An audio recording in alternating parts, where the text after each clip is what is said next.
Good morning, everybody. Cowboy here. We got EM Burlingame on to talk about our English civilization. Look in the description. You're going to see a couple of things. First thing you will see is a link from Algo Factory. We got a free algo for you to try that out. Click on that link. Give us a real name, fake name. We don't care. Give us your email. We'll send you the algo. Secondly, we have EM's work in there. We have a link to his stuff. I would say, of course, follow him on Twitter, X, whatever you call it. But what I would do is go to his Substack, take a look at what he's got going on there, and there's a lot of really good work on that Substack. So, EM, how you doing today, sir? Doing all right, and you? Excuse me. Doing good. I was live for the last hour and a half. Not every Thursday, but every so often, we're going to go ahead and do some live trading, which is pretty awesome. So we had one of our traders on doing his thing. Excuse me. Pardon me. How the heck are you doing? I'm doing all right. I just watched Blue Collar American who was working at McDonald's last year just sit with the King and Queen of England. Yeah, that's right. That was a good tweet. I was cracking up on that one. What did you say exactly? Oh, it's basically that, hell, a little over a year ago, this man was working at McDonald's, so don't tell me that the American dream is dead. Yeah, now he's the president and he's meeting up with King Charles. No. Yeah. Oh boy. That said, we have some interesting stuff going on with that. And I know you got a unique view on what's happening over in England. Everybody's wondering, is the king sort of given into what's going on with the Islamists who are, really being just kind of taken over there by boat by the thousands and thousands, and or is it more like he might want a way out of a lot of the problems that are going on over there, and he might be asking us for that help? Which one of those do you think we're looking at right now? Yeah, so I did a series of threads on Twitter maybe about a year ago called the Praetorian problem and the mob state problem. They're related. One really has to ask themselves, has the royal house since the beheading of King Charles I ever actually been free and independent? Or has it had the Praetorian problem, right? The old Roman Praetorian guards anybody who genuinely studies history realizes it wasn't the emperors that were in charge of Rome. It was the Praetorian Guard, the ones with the swords and the security. And they weren't just the security for the emperors who they killed at times and replaced. They were also the security for the generals, for the magistrates, judiciary, for senators, for noblemen, for high net worth, individuals, etc. Well, it's very similar to, when we went from manorial estates to nation states, that security that these families used to provide for themselves was transitioned to the state and paid for by the state. And what did that do? That created a Praetorian problem, which was exactly why it was done. And those princely houses that could sustain themselves and their own security and their own intelligence capabilities, those were steadily wiped out over the last 400 years. So one has to ask themselves, and how many presidents have been assassinated?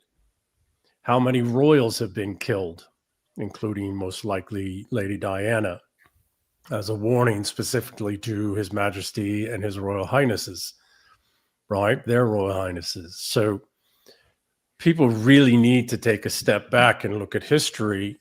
Even today, how many of here in America, how many of our wealthy elites are actually independent and free? How many are captive to their security assets, all of which come out of, virtually all of which have some connection to either either the FBI or CIA. In the United Kingdom, they have direct relationships, their security assets, with either MI5 or MI6 or both. Yeah. And this goes back hundreds of years. So I was having a conversation the last 3 days with Graham Moore, the brilliant constitution, English constitutional legal scholar, and he and I have been back and forth over the last 3 days trying to figure out, well, if the crown of England has been an occupied crown under duress for the last 360 years, what's the validity, what is the have anything that they have done in terms of not using royal prerogative, not denying a parliamentarian rule, not removing corrupted judiciary, etc. How much of that is invalid because the monarchy has been under duress? And so we're trying to find, this gets to your question, right? So what we're trying to find is what in English common law and in precedent are there precedents for this? And it's kind of where my mind is altogether now. But point being is this, back to your question. There's two, anybody who's been through SEER schools, survival, evasion, resistance, escape, right? POW, SEER-C specifically, learns, and I won't talk about it too much, but people can look it up. But there's a portion in there about, in the training education of if you're under duress, how do you do signaling? How do you do messaging? How do you get out that you're under duress?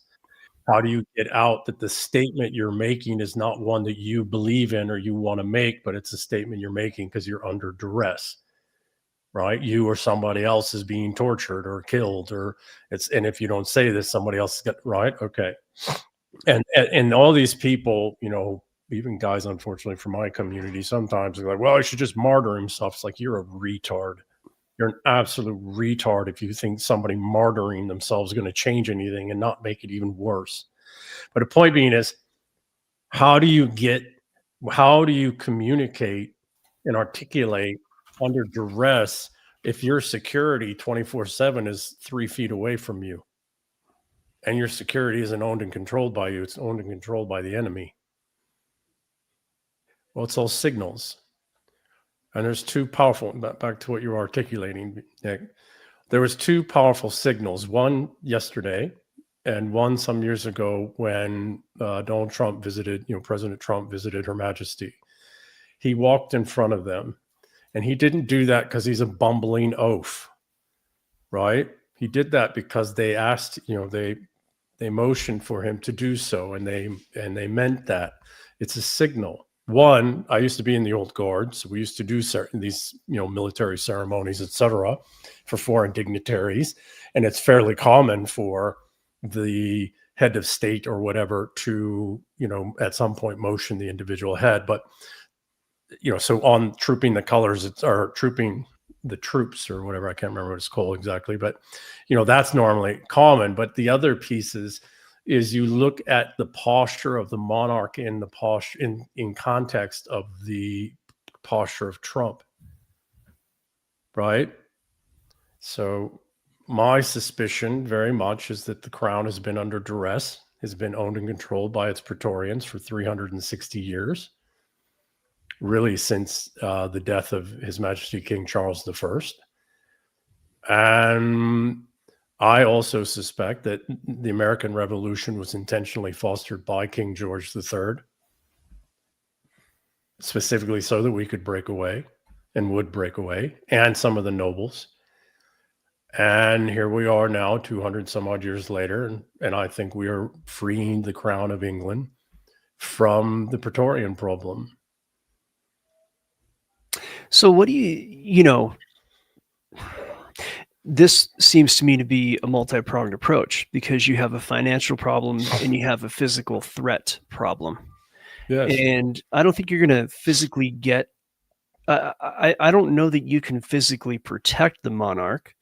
I think you would have to have the chess pieces in place to where if something happened, then everything would happen, right? Well, that's the first part's not necessarily true, right? So give me 1 second. It isn't all of the security. There is a good number and portion of the security that are actually truly loyal. It only takes a few, financialist-owned Devil's Legions peoples, and there's ways to communicate with them, right? We see you. We know who you are. We know what your alliances are. And to either remove them or let them know that should you move against, you're going to die. And you're going to die in a horrible way, right? So people need to understand that we live, again, I did the only currency video. It's up on the new Nobility channel on YouTube. The only real currency is violence. Period. No other currency exists unless there's the ability to surgically, precisely, or even broadly commit violence to enforce it. And do we think that that's different with people who are, wealthy or royal? So there's all kinds of ways to, once you're ready to take on the problem and admit that there is a physical violence problem within the house, there are all kinds of ways to deal with that. And you're absolutely right. You're not going to be able to protect everybody, knife in the dark or whatever, shot in the dark, just like look at Charlie Kirk, right? But there's payment for that, right? So the United Kingdom, what would become the United Kingdom, is the homelands of our peoples, our culture, our society, our civilization, our laws, our language, all of it. And I don't believe we're going to let that fall. Right? I don't, if the old, or what's called original stock families, which is my adopted family, is one of them, the Burlingames. If you listen to the old original stock families, they all still consider themselves English. They're Americans, first and foremost, but they consider themselves English. And what happens in the United Kingdom, in England, Scotland, Ireland, and Wales is a very, very important thing to them. And hell, a bunch of us still have family there. So what do you have to do? You got to free the crown. And then the crown and the people can work together. And you're going to have, there's two parts to the violence threats against elites. This isn't just about the crown. This is the same here. One side is the inside, one portion of it is the insider threat from your own security, or the random individual that has been turned or is under duress, etc. The other side of it is the easiness with which to stir up the people against you and go after your assets and your wealth and your physical safety and that of your family, etc. And those psyops, those manipulation tools are being used constantly. This goes out throughout history in every culture, every society, everything. We see this in, all the literature and all the histories, et cetera, everywhere. To think that it doesn't exist today is ludicrous. So, Tom Luongo does have the idea that the divorce of Great Britain from the European Union, it's a 10-year process for Brexit, not complete till next year. So could there be a bit of a, they're holding on, doing what they got to do until then? No, because Brexit has basically been reversed for all intents and purposes by flooding the country with foreigners, by owning all the governments at every level from the Shire level up, by owning the judges, the judiciary. Look at all the rulings, everything, for all intents and purposes, which is why Boris Johnson, that fat fuck, was put in there in the first place. Murderous, right? For all intents and purposes, short of violence,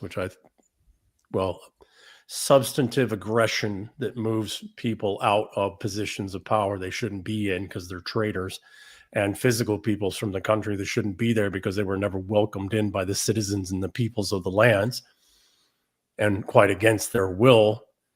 Short of that, Brexit is null and void. But it's still the law. It's still the law, but again, who cares about the law?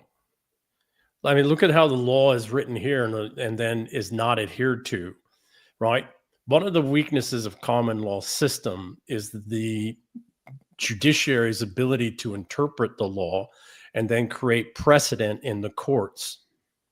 And if you study history, history is of the English system, of the English common law system. It's a long history of going back, of someone malevolent in the judiciary doing a ruling that then sets a precedent that later malevolent people use. And then at some point, some intelligent attorneys, maybe some judges or et cetera, have to come back and fight out that original, overturn that original ruling that created the precedent that was completely against, common law, but it got through. It's the same thing here. It's what's happening at the federal level right now with this return to constitutionality. What have all of these lower court judges been doing? Ruling unconstitutionally. But the precedents were all set over the last 40, 50 years. And now that's getting undone. So who cares what the law is? It's a matter of how the law gets adjudicated. Well, I think that's a brute force thing. So what's happened here in this country is that it seems that the power has somewhat coalesced behind Trump, and therefore things that get taken to the Supreme Court are ruled constitutionally, as opposed to the way it's been done before. Completely agree. Yeah. So the question would be then, if Brexit still is the law, if you have the right power coalescing in the right places, then the law could be enforced. So the problem you have in the United Kingdom, one, it's actually illegal and traitorous to state under the English Constitution to state that Parliament is has primacy. It's actually a traitorous, illegal act to state that. But the belief has been psyop for 300 some odd years so heavily that people believe that. It's a total lie.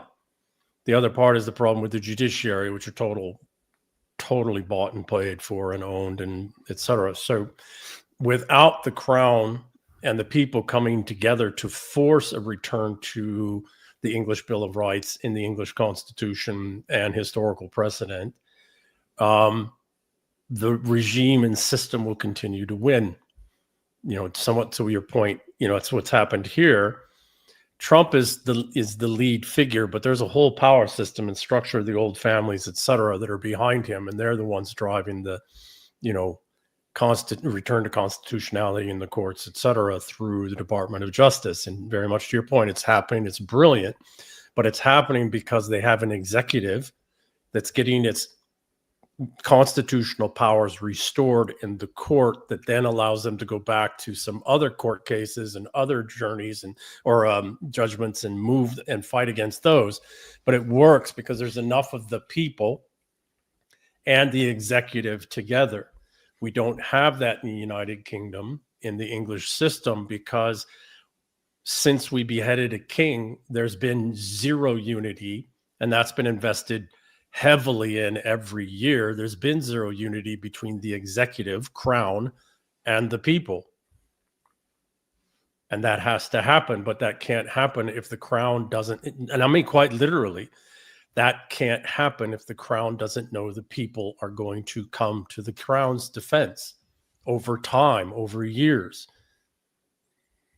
Right? And also the crown needs to know that it's going to survive, the individually, physically survive. So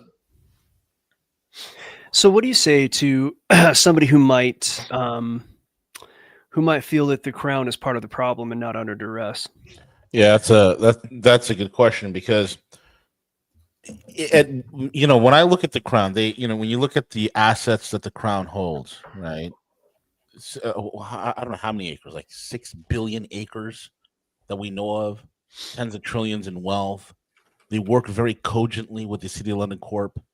The Lord Mayor of the City of London Corp, and the royal families kind of joined at the hip.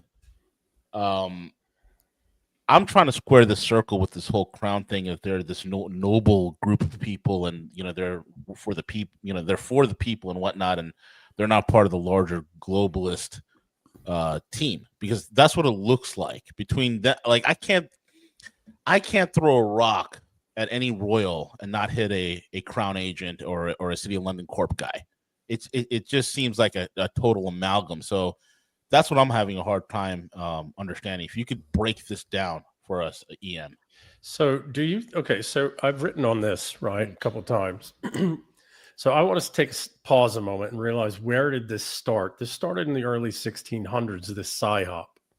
This down with the princes. We don't need no princes. This all started in the 1600s. Yeah. Okay. And the Catholic Church was behind a good portion of it, particularly in the British Isles, because they'd been kicked out. Yeah, so when the Jesuits started up the Illuminists, right? Yeah. Weishaupt and correct. And the letters they recovered from the German police saw all the letters that were circulated all throughout Europe, which was an anti-monarchist documents and literature. So this was already, a color revolution was already in effect. Correct. So I wrote about that as well. I call it liberal democracy, how the Venetians created liberal democracy. The financialists started this 1,000 years ago, quite literally, right? You can see it in writings back in the 700s.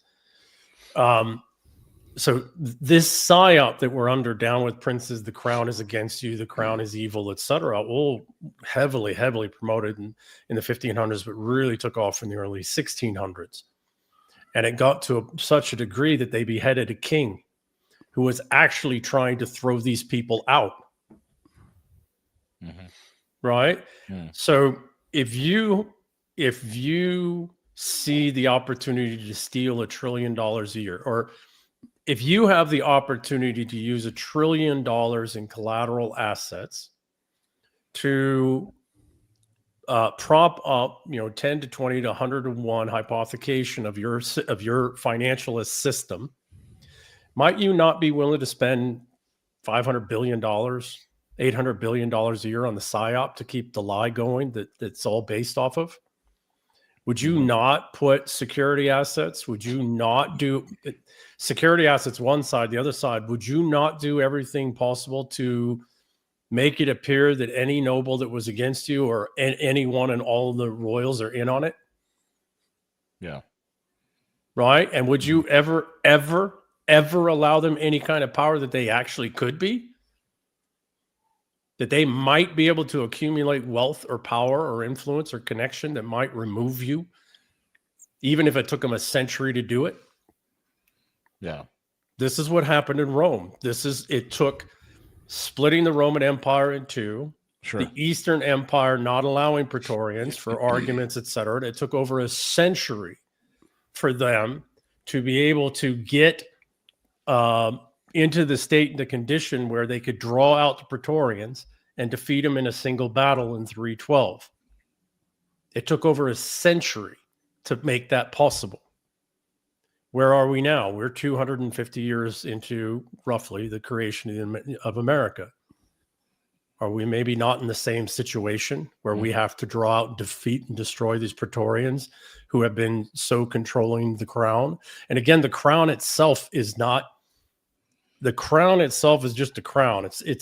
But the prerogatives, the historical prerogatives, rights, and privileges of the crown with respect to the balance of power that was established by Alfred the Great in the 800s in the Dooms of Alfred, that is powerful. And it's a covenant, right?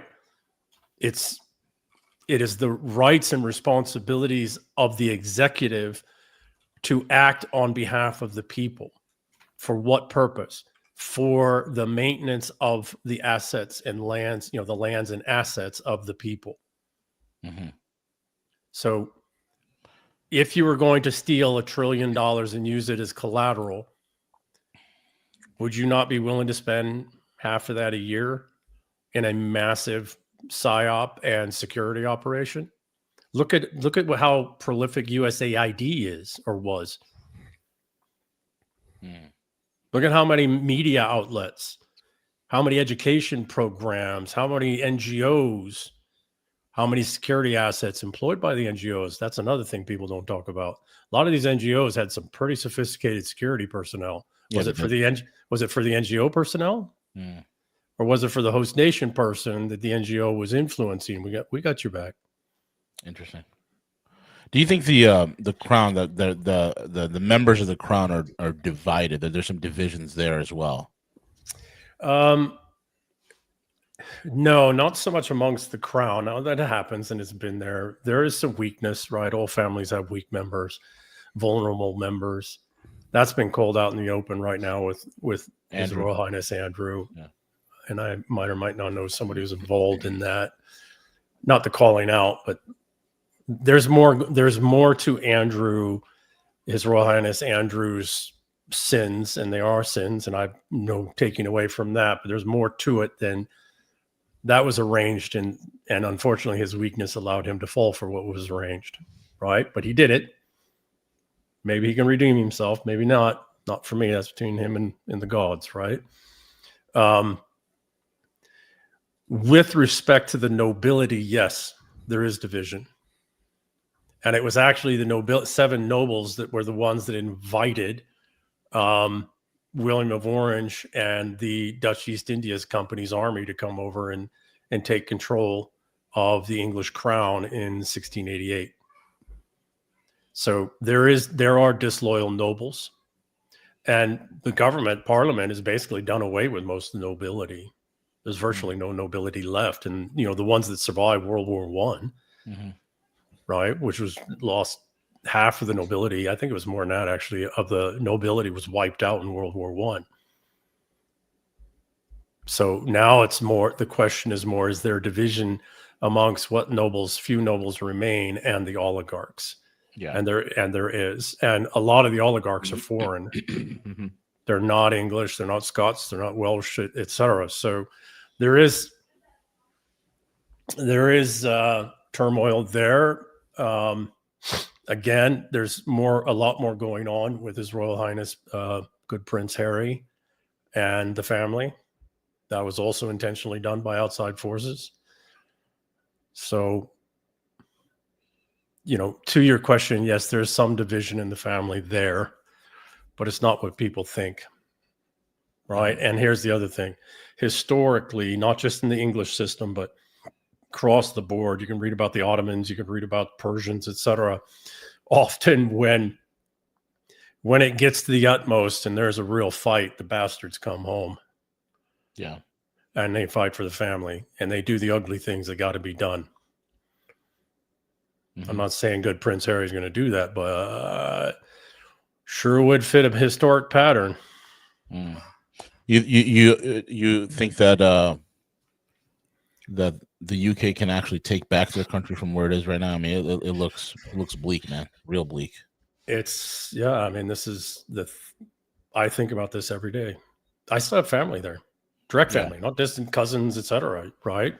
I got family in Scotland and England, and sadly, I've got family in Europe and Switzerland and Portugal as well, but direct family. Yes, but it's going to be a civil war. There's going to be a lot of bloodshed, and they're going to have to call home the bastards, not just the royal bastards. Now, when you say the bastards, which were you just referring to like the breakaway colonies, or is that what you're referring to? Somewhat. So that's a great question, V. Yeah. It's a multiphasic thing, right? Some of it is the actual legit, hereditary bastards. I was gonna say the legitimate bastards. the legitimate bastards. Yes, as crazy as that sounds, but it's true, right? Yeah. It's like Prince Harry, right? And the old noble houses, and not just the noble houses that. So here's the thing: that Parliament can retire a noble title, but they can't make it disappear. It's called. There's extinct titles, and there's another term I can't remember. So there are members of those houses all over the Commonwealth. Bastard children. There's a lot more of us bastards than people think. And then the other part, yes, is the breakaway colonials, etc. And people who quite literally are bastards by nature, the other use of the term, who are bastards by their nature and are like, yeah, I'll come and fight. I'll come do some ugly shit to free the homelands. There's going to be some changes, right? We're going to go back to constitutionality. We're going to go back to the balance of power. We're going to go back to, we're not going to fight for the thing the way it is. We're sure as hell not going to fight for Parliament to have all this undue power and the judiciary to be totally and absolutely corrupted and owned by Europe, ideologically captured by the Fabians and et cetera. Mm-hmm. So when I say bastards, I mean actual bastards, the illegitimate sons, right? Like I'm illegitimate of my father, right? Mm-hmm. Yeah, I'm a Stewart illegitimately, right? I'm a Chihuahua illegitimately. You're a Chihuahua. You're a chinchilla. Long hair or short hair? Yeah, so that's what it's a great question, V. It's the actual bloodline bastards. It's the breakaway colonial bastards. And then it's the bastards are just like, you know what? I like a good fight. That looks like a good fight. Let's go fight. Gotcha. Interesting. That's the whole thing. It's like, we're all reading other people's mail in so many regards. Mm-hmm. All of us are trying to just war game what this is going to look like, because I look at the UK. I think there's a lot more pushback right now within the citizenry of the UK to break free of the tyranny that they're in, as opposed to many other European countries. I mean, you can write Germany off; they're not coming back. The French are gone. The Belgians, they don't even exist anymore. They're fake anyways. They're fake anyway. Exactly. Yeah. And Italy has hope as well. There's a lot of uprising in Italy. Yeah. Spain is pretty much over. Ireland is fighting back. They're actually taking the fight to the ground. Ireland is really coming up. They're burning shit down. They are. I will say this, though. I'm not going to write Germany off just yet, because every time we've written those Germanic fuckers off, we've had to fight them in a major fight, right? So I'm not going to, write off. I don't know. Maybe they've been cucked out, bro. I don't know. Yeah, I get that. But the Spaniards as well. The Spaniards are starting to stand up, too. Yeah, they are. There's actually been some attacks, some Spaniards. Yeah, and the women, the Spanish women, right? So don't discount that Mediterranean blood, bro. Don't do it. Well, and not just that, they got a lot. Spain is the only country outside of the United Kingdom, outside of the Isles, right? The English-speaking world. Spain's the only country with a large number of bastards overseas. Yeah, because of the old Spanish Empire. Correct. Right. And so if Spain was going to do a reconquista, they can call from all over the Spanish-speaking world. Sure. So Spain, the British Isles, I think are solid. Ireland's going to have to come back to the family, because this whole EU thing is not done. European thing is they're led by a gay Indian guy, bro. Yeah. France, I don't know. I lived and worked in France for a while. I don't know. I will say this. We need to stop with the whole French immediately surrender bullshit. Yes, that kind of happened a little bit, but we fought the French for 500 years nonstop. Yeah. Right? From the 1100s into the 1500s. We fought the French for almost 500 years nonstop. And then we got close one time, one period of time, we got close to beating them, but we never did. And we had half their country and we still couldn't do, you know what I mean? So point is, I'm not going to count the French out just yet. Vive la résistance. Look at Napoleon and what he was able to do with the French. So that spirit is still in there. I'm not going to, as much as I hate the French, as an Englishman, I say that tongue in cheek, right? I will say this, though. France is the only country, the only people in the world I've ever been, that I've ever known, where every person generally thinks they're better than every other person. Oh, yeah, absolutely. Right? But I'm not going to count the French out yet. Maybe. The thing is that the people that we have to fight are not good at fighting. The people that we all have to fight are not good at fighting. We are. And, yes, they've learned a lot of our, unfortunately, our own governments help these people, help arm these people, help train these people. Leaving all that equipment behind in Afghanistan was not accidental. No. Well, We're- one of the things is the Afghans. Those are some tough sons of bitches, man. They really are. Yes, but I don't think it's. I think the problem in the UK are North Africans. I think Moroccans, Tunisians, Syrians. None of them know how to fight. none of them Here's know. the thing. Here's the thing. Should it go this way, and I want to be careful to not be calling for it, so that's not my place. But should it go this way, and it probably is, half those people will self-deport. Yeah. And they'll do it quick. And you couple that with the economic strike that comes from, going hot in the streets. And all the social welfare shit dries up. And the people just can't afford to live there. So the thing, the trick that we have to, or the Occam's razor we got to walk without slicing ourselves open is just enough blood, not too much blood. Because if we go too much, then it goes this hard ethno-nationalist stuff. We go into purity spiral and we end up like the, National Socialists in World War II. Correct. Which is what the enemy wants us to do. So if they can't passive aggressively overwhelm us, they want us to lead ourselves to a slaughter in a discrediting of ourselves through. It's the same thing in a bar fight. Some crazy bitch, pushing, shoving, yelling at you, punching you. The moment you strike back, even in self-defense, now it's all about you. See, he's the aggressor. He's this. And people can have sat there and watched it and seen it happen, and they'll still come after you. Why? Because you're bigger and stronger and yada, yada. So we're going to have to do what we got to do. But just the same, back to your question about the UK. At this moment, yes, it's hopeless. Why? Because just like here in the United States, you have to have at least a sufficiency of the people and the executive, which is what the crown is there. You have to have enough of them together, working together, supporting one another, so that you can reset constitutionality and the constitutional balance of power.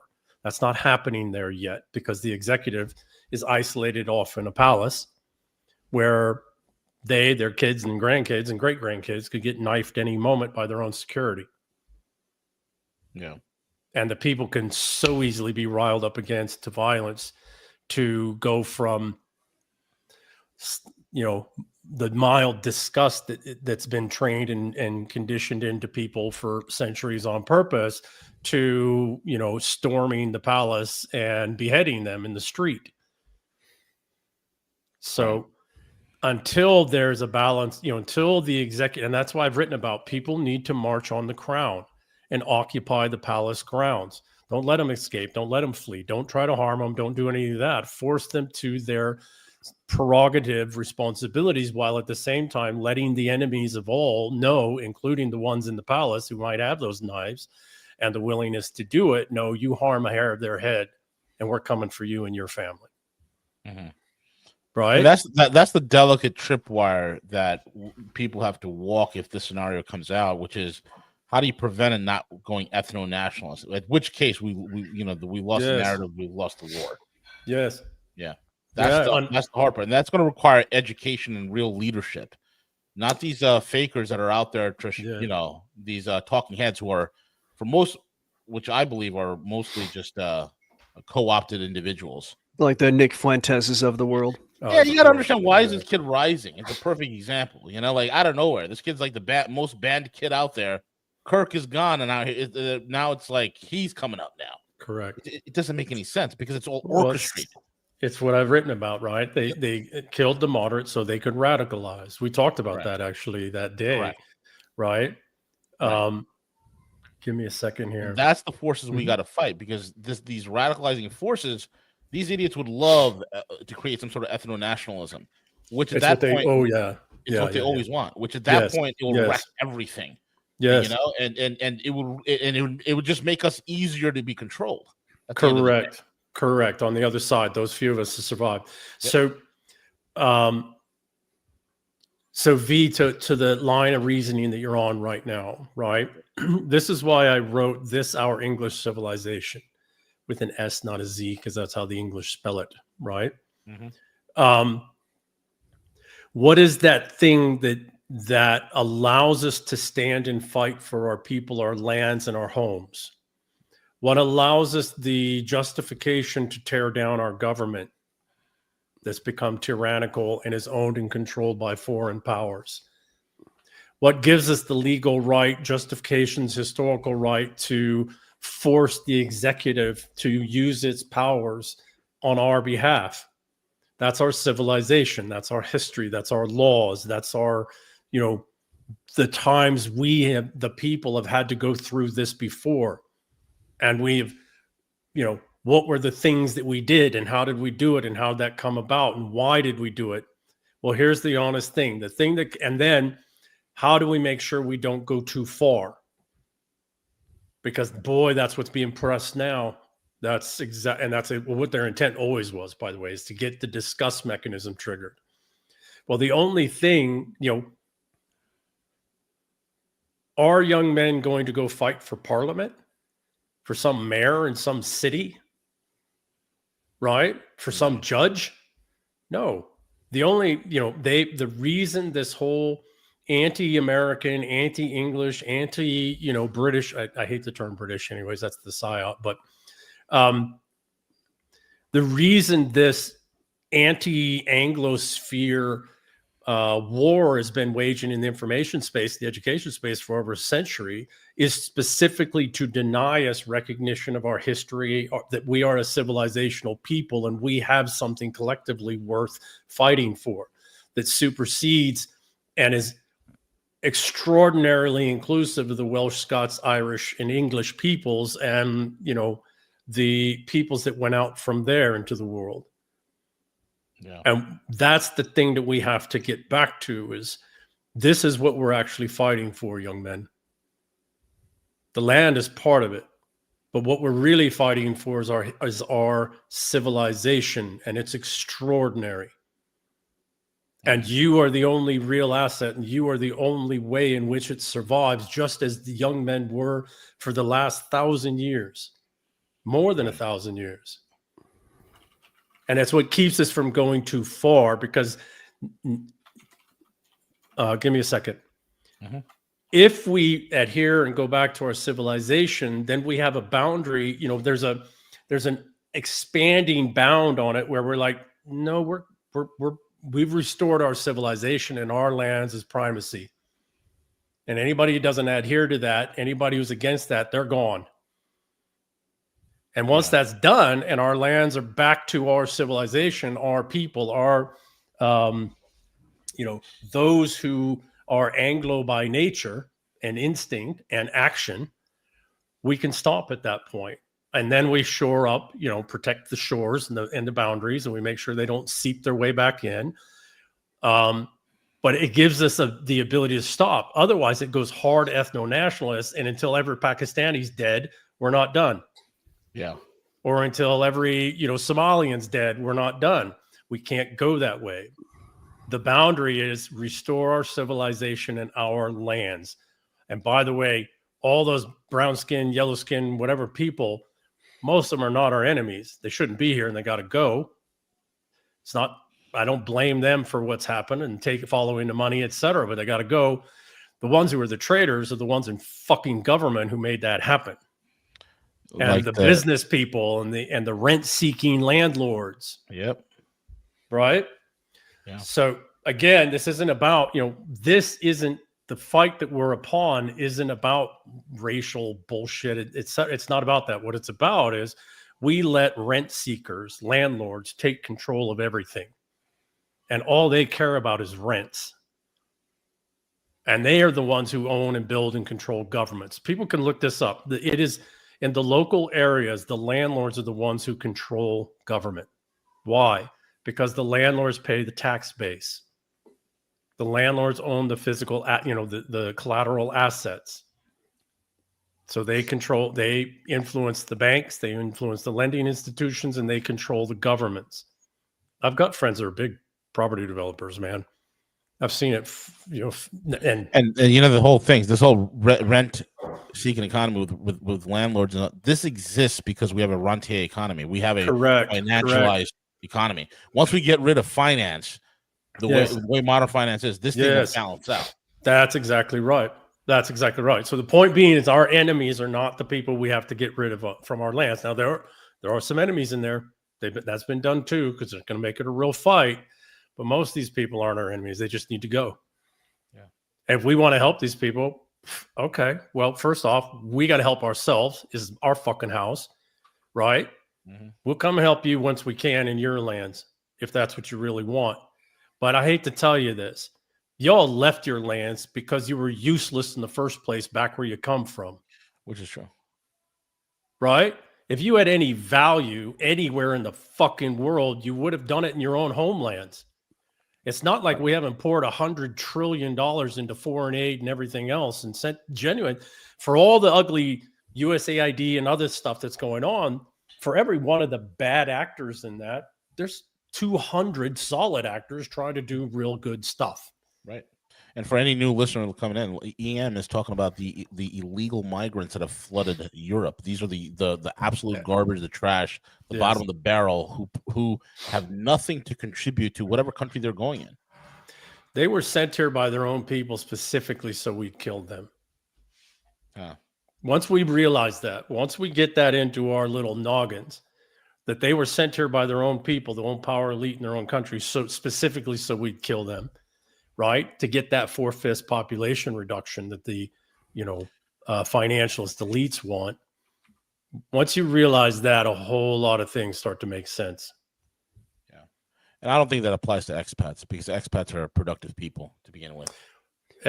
So the virtual majority of, not all, but most of the legal immigration is outside of that. That's not what we're talking about. What we're talking about is the flooding of tens of millions of illegals. Right. Quote unquote refugees. Now, I do want to give one proviso. We've got some bad actors in the legal stuff too, because that's how, right? So the way in which this is done, this type of insurgency, is you have the violent radical groups, and then you have the moderate groups that are, get into politics and other things. And they are communicating cutouts in the back end, et cetera. And whenever the moderate political one wants some power, then someone back on the other side, on the violent side, will do some violence or threaten some violence, etc. This is Sinn Féin and the IRA. The IRA, that all of that was an intelligence operation. The whole Troubles was an intel operation specifically to reverse Ireland's independence by putting Sinn Féin into political power. Yeah. Look at it. And the same in the Philippines with the MILF and MNLF. Yeah. With right. With the Menendao rebels. Yeah, absolutely. So it's, this is, I want to be careful that, not all of the legal immigrants are good actors. Correct. Some of them are bad people, and they need to get removed by force if necessary. It also begs the question, like, we're not talking about, and in fact, we're very much against an ethno state. So it's not about color of your skin and all that. Hey, anybody who don't know, I'm a person of color. So yeah, that's right. Yeah, I got a half person of color in my house. There you go. Exactly. Yeah, right. I mean, you're a BIPOC, right? But what the, I'm not a bisexual. What the hell are you talking about?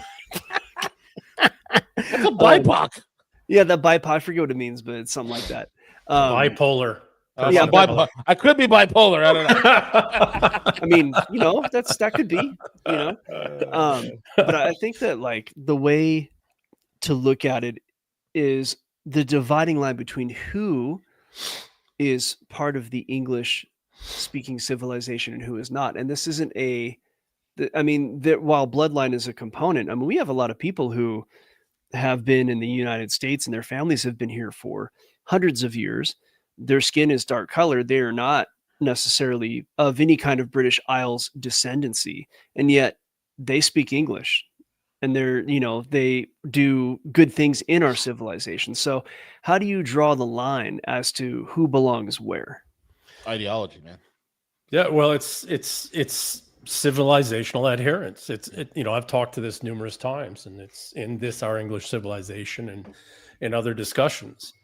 Civilizational peoples are multi-ethnic from inception.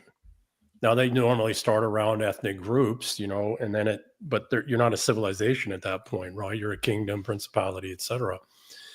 The Russians are 140 ethnic groups. Chinese are over 1,000 different ethnic groups. Mm-hmm.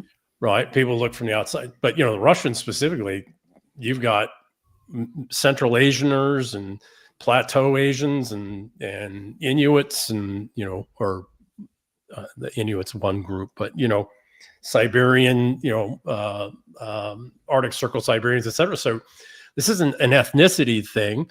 There is a heavier preponderance to the 7 original ethnicities of the British Isles. But there are other folks come from India, et cetera. So, V, you're very right. It's, who adheres to English common law in its intent, not just its letter, but its intent, and who adheres to English civilization, not just in its letter, but its intent. Yeah. Now, I will say this. There are some people that even though they are, they're Anglos, and they may not be from the original Isles, it also still doesn't mean they need to be living in the original homes of our people. Yeah, traitors. Well, it's not just traitors. Some of them are. It's just if you look at Russian, Chinese, and civilizational peoples, even in Persia, ethnic peoples tend to still live in their own ethnic areas. They're part of the civilization. They're welcome to travel and move and be a part of it, etc. But they tend to stay with their own peoples. Why? Because there are differences, and multiculturalism does not work. Not as it's adhered to. Now, multiculturalism works if it's a too complicated. I think there was better race relations when I was growing up in the 80s, man, than it is right now. This is before the time of multicultural. Most of these young guys don't understand that. It's like, they were multicultural. I grew up in the 80s, man. Grew up in the 80s and never had any issues with race or anything like that. Nobody talked about race. It was just a chill time. And I grew up in a minority neighborhood in a minority part of New York. It's like nobody cared. We had white kids, black kids, Hispanic kids, Asian kids, Arab kids, Indian kids. I got all kinds of kids from everywhere. Everybody got along. There was no issues. It never became an issue until I'd say the mid to late 90s, going into aughts. That's when the media started cranking it up, to level 10. And then of course 9/11, and then here we are. Yeah. So I want to say something difficult, okay? And I don't know exactly how this plays out, but you should always preface it with that. But but I see it more and more and more, and I see it for 2 reasons. One, demographic trends, with particularly depopulation trends and demographic collapse, which is happening in all populations, by the way, all around the world, just at different rates, but it's happening.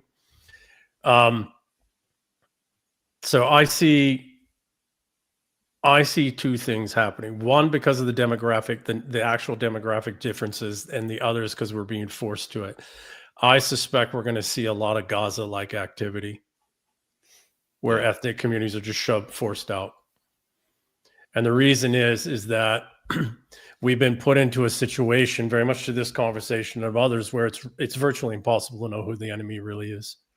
Sure. And so we're going to wind up going back to tighter, closer ethnic community, familiar roots out of necessity. We're seeing the rudiments of all this stuff, right? I mean, you go to Manhattan, people are like, oh yeah, New York City. You go to Manhattan, you go to New York City. There are these enclaves that are specifically either ethnic and or socioeconomic. They're watered off from the rest of the city. It's just the way it is. I mean, you see it with and that's at the higher elite end of things. You see the same bullshit in California. You're like, you got LA's a shithole, but then you go to Calabasas, you go to Hidden Hills. It's just like, dude, it's like it's completely cordoned off and socioeconomic. And these are like-minded. These are people that have an affinity. So you can have a, and this is, again, I got to keep emphasizing, this is not racial. Like, you can go to like certain areas of Manhattan where the very upper crust, and you don't. It doesn't matter if the person's Asian, white, or black. They still have the same affinity. They send their kids to the same expensive private school. They have the same lingo. They have the same. You know what I'm saying? So in that regard, the problem is when you look at the studies, that only works with the upper socioeconomic classes. Sure. Because they're class oriented. They're not, and they don't deal with the same, violence threats and conflict threats and low inhibitory neuron deficit problems, etc. Yeah, totally agree. No, I brought that up as an example because if people are we're already in a divided state with socioeconomic and certain, and now we're seeing it where the other people, most people, they can't do that, so they're gonna go with familiarity. That's why you have that guy with building a whites only town in Arkansas and this, that, and the other. It's already happening. Well, look at the resegregation of schools driven by the black kids and universities over the last 10 years or so. So so one is demographic decline and tied to demographic decline, because what we just learned in Russia is we're not going to be able to compensate for human soldiers with technologies, because they just get undone by innovation on the other side within hours or days. Yeah, literally. So what we're doing is we're going to have to pull back to geographic boundaries that are defensible with smaller male populations. We're also finding that women can't fight like men. And so you're not going to be able to also plus up the ranks with women. What do you mean women can't fight like men? I thought equal rights. I thought they were the same. I thought women were just as strong as men and could do everything a man could do. What are you talking about? What are you talking about, man? You sound sexist. You two talk like low testosterone bitches trying to get laid with some crazy fucking cunt. Shut the fuck up. Did you guys see the video of that who's that dumb chick from Hawaii? That's one? There's so many. Which one? Which one? Dude. What's her name? Hiroto. Geronimo. She just kind of talks like she's so embarrassing. And so there's plenty of things I could say about Kash Patel right now, but she's going after Kash Patel saying, "Well, I hear that we're going to start doing. Why are you requiring people going into the FBI to do a pull-up? There are certain people who cannot do a pull-up." She's just, oh my God, dude. How do people like this who talk like that, nothing to do with her race, she's just dumb. She's about as smart as a freaking box of rocks. Here's the problem. And this isn't just females, it's the more effeminate males as well. They actually have no comprehension of how strong. I'll give you an example. Wasn't that the women's national soccer team got beat by a bunch of 13, 15-year-olds on a club team? So did the WNBA. There was a whole bunch of WNBA women's players against 14-year-olds, and the 14-year-olds smoked them. Right, and so that's the problem, right? They've never felt the physical strength. No, they haven't. Of a healthy male. Most women who talk a lot of smack, I'm gonna beat your ass. I'm like, dude, you realize a boy in junior high school, will fuck untrained you up. Untrained boy. A boy in junior high school will fuck you up, will kill you. The part of the problem, this is why they heavily invested in all of this, women are like 105 pounds. Like the one that I started martial arts when I was 4 years old, man. I've studied it for 30 some odd years, done all this kind of, never MMA and all that. I'm not trying to say I'm some great, Chuck Norris kind of figure. I'm just saying I've been around it my whole life. I weigh 220 pounds. I'm fairly good shape, but I'm 58 years old, right? My daughter's 108 pounds or whatever. I can pick her up with one hand. Yeah. Right? It's like the intent, this concept and idea of these women, these 100-pound women, pretty women like this, the one in the last Bond movie, the beautiful Ana de Armas. Yeah, beautiful. But smoking. Oh my God, come on. Seriously? Right? And the reason I said the martial arts one, because the one that just, they know it's BS. So now they're doing it in every movie, is the girl jumps up, throws her legs around his neck. She's using the torque of her body to throw the guy down. No I've one does actually seen I've seen males and women try to do that. The guy will just grab her or him and slam them to the ground. Yeah. Normally on the back of their head because it works. I don't know, man. I mean, I saw that movie with Charlize Theron where she Atomic threw a 300 pound. Blonde. Yeah, she threw a 300-pound guy right through the window. That was pretty convincing. And then she took a lead pipe to her face and kept fighting. It was amazing. It was amazing, bro. Yeah, it's just I've seen a lot of these movies come out where this 98-pound girl kicks like 20 guys' asses, and we never even saw the shark. That's how high we jumped over the shark. The shark was so far down, didn't even know it was there. They flew over a freaking herd of sharks. Like, it's so bad now. So let's go back to the the question. So we are going to see a whole lot of shoving people back into the world where they come from.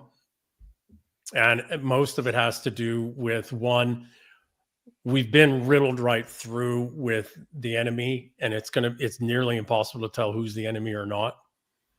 And we have declining populations. We're going to have to do some really hard things to reset economically from the ground level up.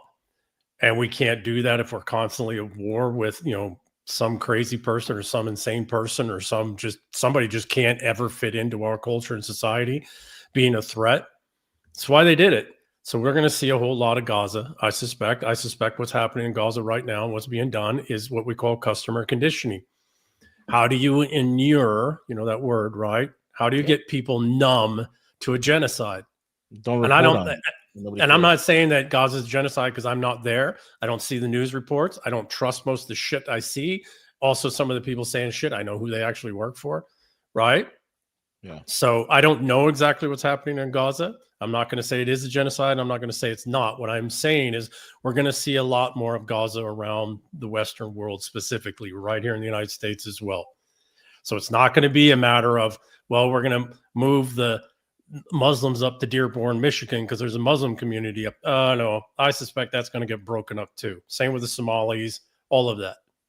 And they're going to be gone out of the country. Why? Because we've got to be able to defend the borders, and we can't have a pocket of violence and threat inside. And, so that's one, who do you know who the enemy is? And then the other piece is that we have to go to borders, physical, geographic borders that can be defended with smaller male populations. Yeah, I was just thinking about that Somalian community. Like, what if you needed some help at the DMV or something? Look at me, I'm your social worker now. So, like it or not, demographics still trump everything. Demographics are still in control of everything. And we have declining populations, period, across the board. And the only population that really matters is young men that will stand and fight for the land. Nothing else exists. Nothing else matters. And oh, by the way, proven again and again and again, you cannot import young men from another part of the world, another culture or society who will then stand and defend the land. Nope, never happens. Well, never. I'd say quite the opposite. I'd say they're here to take the land. Correct. A lot of them, not all of them, and maybe not even most, but a concerning amount of them. Correct. They have to come willingly. They have to come through the normal processes. They have to, right? And they have to come from a homogenous people already. Like we look at all the immigrants in the United States. Yeah, motherfucker, they all come from Western Europe. They all come from, they came from the same societies and civilizations that had close proximity and had developed and co-evolved together for 2,000 years, longer really, but 2,000 years that we have records. Yeah. Very well said. EM, we got to wrap it up over here, buddy, but I want to any last things you want to leave us with as we continue this series, man? I love this. Like every time I have you on, it's another layer of the onion coming off one by one. I just put a new book out yesterday. It's called the Modern Knights Guidebook. Mm-hmm. And you get that on Amazon or? It's on Amazon, Kindle and paperback. We're going to do some training programs that people can get access to online. They're being developed right now, but we've got to go back to our civilization. That is the, left-right boundaries and what we're going to have to do. It's what keeps us from going too far. Yeah. It is what gives us the understanding of what we're doing and why, and then keeps us from going too far. And what we must understand as a society and civilization that there isn't a single dollar in a bank that's real. There isn't a single title to an asset that's real if there aren't native young men willing to fight to honor that contract, that wealth, etc. And that means that our young men are the most valuable asset we have, and they've been destroyed over the last 40 years. And we just saw in Utah, young men, when they have nothing, these young men drove themselves insane trying to do all the things to earn status, and all it did was destroy them and make them insane. Well, here's the thing, historically, across the board, when young men get into that position, they will use murder to make themselves heard. Wow. Yeah. And so we've got to get to other young men that are not radicalized yet, or have not been driven insane, who have not been demoralized enough where they're like, fuck it, I don't care if I get killed. I'm going to kill that son of a bitch. Correct. Right? We've got to get to these young men. And how do you do that? Well, there was this pathway for thousands of years, and it's the knightly pathway. And I don't mean Christianity, that's for some, but I mean the martial traditions, the martial concepts and ideas of how we identified and trained and prepared young men to, one, stand and defend the land, but more importantly, to understand why standing and defending the land is important. Yeah. To them, right? Yeah. Absolutely. Very well said. EM, can't wait to have you on next week again. Same time, same channel, folks. Keep it locked and loaded right here. Check out EM's work. All is in the description box. Purchase his book. Support his work. His books are absolutely enlightening. We ask that you go check it out. And with that being said, Cowboy, take it away. Oh, we got John J. Singleton next, folks. So